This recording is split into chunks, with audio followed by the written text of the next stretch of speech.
아침에 나로 주의 인자한 말씀을 듣게 하소서. 성도 여러분 안녕하세요. 월요일입니다. 오늘도 하나님의 사랑이 여러분들의 삶의 자리에 가득하기를 간절히 소망합니다. 말씀 한 국 봅니다. 요한계시록 12장 7절부터 17절까지의 말씀을 봉독해 드립니다. 하늘에 전쟁이 있으니 미가엘과 그의 사자들이 용과 더불어 싸울세 용과 그의 사자들도 싸우나 이기지 못하여 다시 하늘에서 그들이 있는 곳을 얻지 못한지라.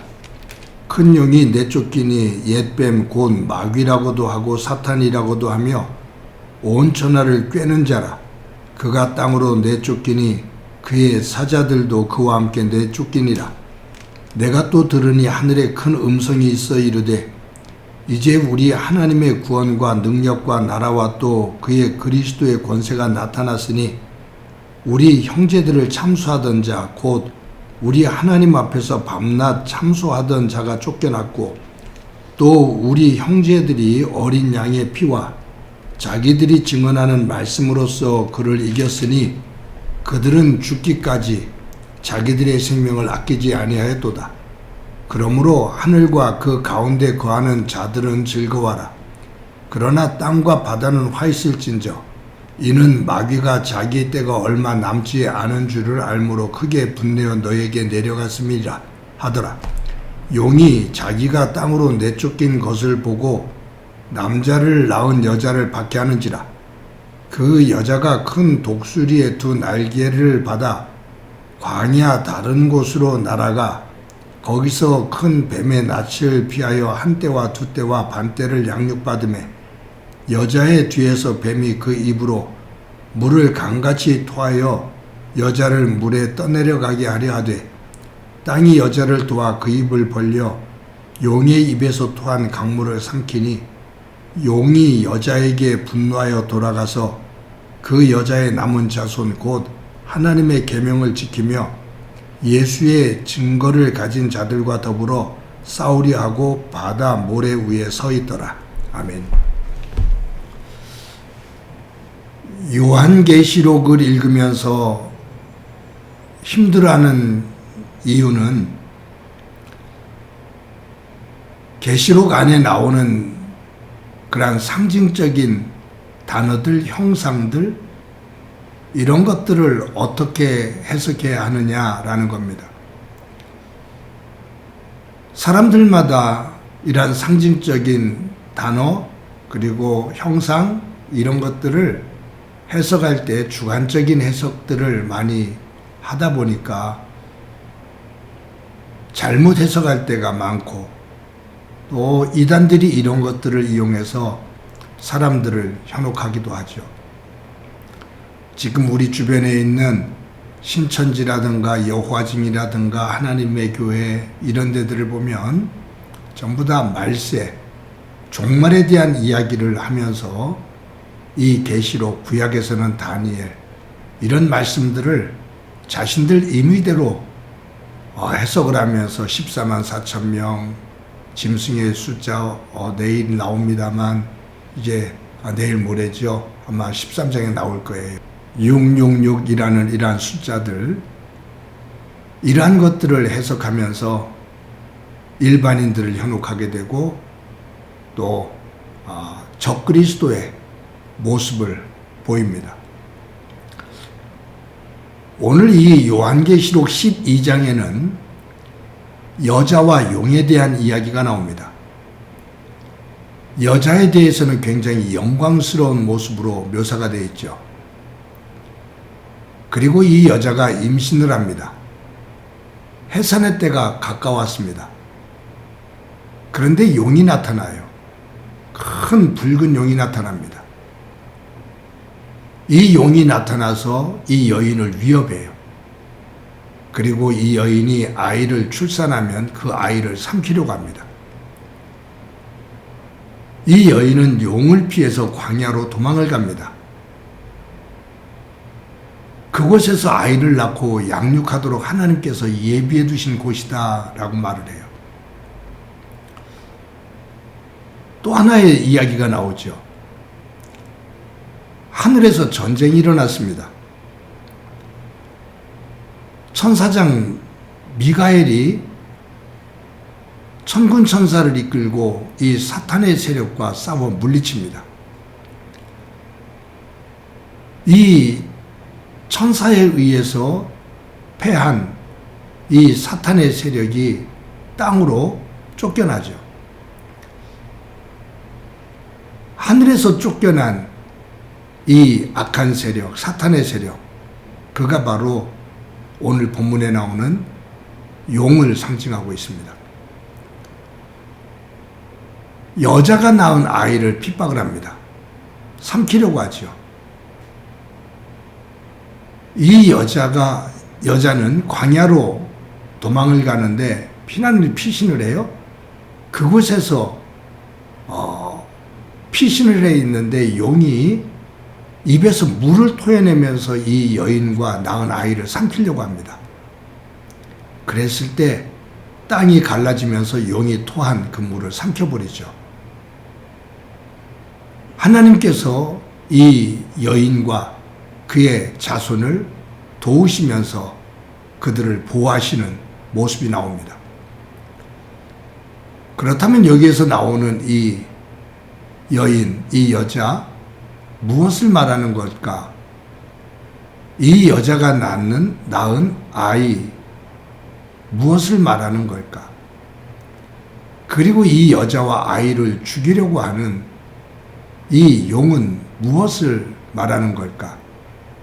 이것을 이제 우리가 이 요한계시록을 읽으면서 해석을 해야 되는 거죠. 여러분, 제가 볼 때 여기에서 여자는 교회를 말합니다.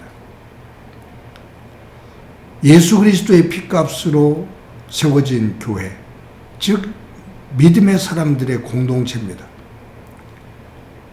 하나님을 믿는 사람들은 하나님의 은혜 가운데 하나님 나라 백성이 되어지고 그 기쁨을 만나는 사람들에게 또 만방에 흩어져서 복음을 증거합니다. 복음을 증거하면서 낳게 되는 성도들, 그것이 여인이 낳은 출산하는 아이의 모습으로 그렇게 표현이 되는 거죠. 용은 사탄을 의미합니다. 하나님을 거역하고 대적하는 세력입니다. 창세기에 보면 사탄이 뱀에게 들어가서 유혹하는 것이 뭐냐 하면 네가 선악과를 따먹고 하나님처럼 되라 그 말이에요.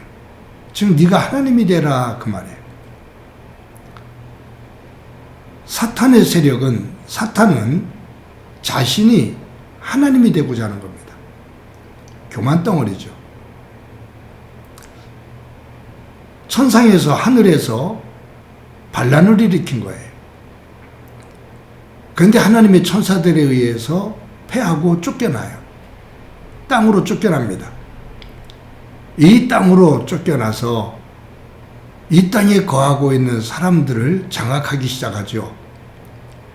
그때 예수 그리스도의 십자가의 보혈의 은혜, 그 은혜를 통해서 구원을 받은 하나님의 백성들이 하나님의 나라를 증거하며 하나님 나라를 일궈갑니다. 그때 이 사탄의 세력은 강하게 핍박을 합니다. 교회를 죽이려고 하죠. 교회가 출산하는 아들을 죽이려고 해요. 그것은 믿음의 공동체를 말살을 하고, 그리고 믿음의 공동체를 통해서 복음을 받아들이는, 새롭게 예수 그리스도를 믿어 하나님의 백성이 되어지는 이들을 삼키려고 하는 겁니다. 온갖 박해를 당합니다. 위협을 하고 달콤하게 유혹을 하고 온갖 위협과 유혹으로 교회를 무너뜨리고 성도들을 무너뜨리기 위해서 억압을 하고 핍박을 합니다. 지금 이 사도 요한이 이 요한계시록을 쓰고 있는 이 시대 환경이 바로 이런 환경이에요. 로마 제국이 기독교인들을, 그리스도인들을 박해를 하죠.